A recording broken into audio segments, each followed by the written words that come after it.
And back home, the month of August in South Africa is dedicated to women.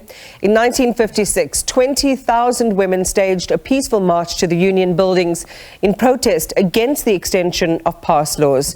South African women still face a myriad challenges such as gender-based violence, sexual harassment in the workplace, unemployment and unequal pay.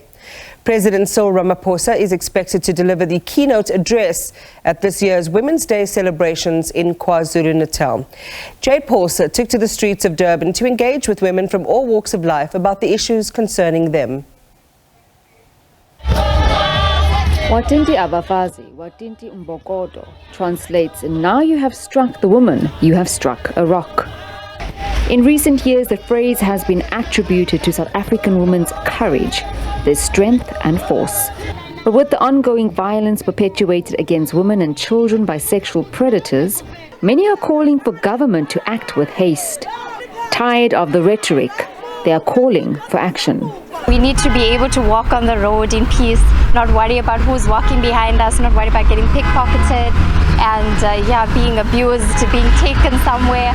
So I think you should work on with the police force, especially our Minister of He needs to up his game. For me, the biggest crime is against women, especially young girls. There's been such a spike in, the date rapes that have been going on in Umhlanga. I mean, that's a big issue, and I think, the criminals have to be punished. Getting off and getting away with things, it's just terrible for anyone that has a daughter. A plea to government to amend laws and impose extreme punishment for rapists. I believe that there isn't a severe enough punishment or consequences to the males that are out there doing this.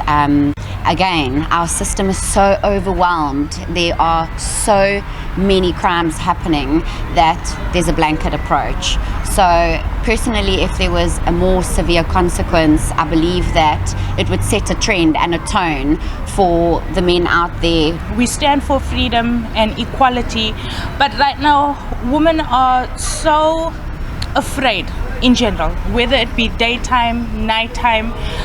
You don't know when is the best time to go out. You're always constantly looking over your shoulder. You're constantly feeling afraid as to who do you trust. There's many cases that get reported. There's slow response time. What I would like our government to do for us as women, to just give us more voice to speak for ourselves and create more jobs for the youth and women. Let's take the leadership as women. We still feel like our voice is still, they don't hear us out when we're saying something. And another thing, I just wish maybe in years to come to just have a woman as our president. Maybe things will change, just to hear another leader. We have so many amazing ladies in this country can rule the world, but just to give them a chance. With inflation, the spike in food prices and unemployment, many are concerned about their livelihoods. She says, if the president can help us, we are single parents. The grant that we get is very little and the food prices are extremely high. We don't know how we are going to feed our children. If the president can please address the issue of the food prices. She says, as women who are running informal businesses, we are not getting financial support. We are trying to make a living through our small businesses, but government is not helping us.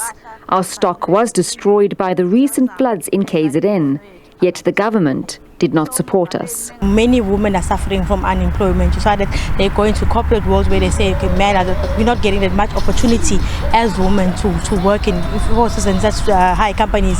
So that Ramaphosa should address such matters as, especially in this women's month, so that it will be the better good of the country. President Ramaphosa is expected to address the Women's Day celebrations in Richmond in the Midlands. Paulse, SABC News, KwaZulu-Natal.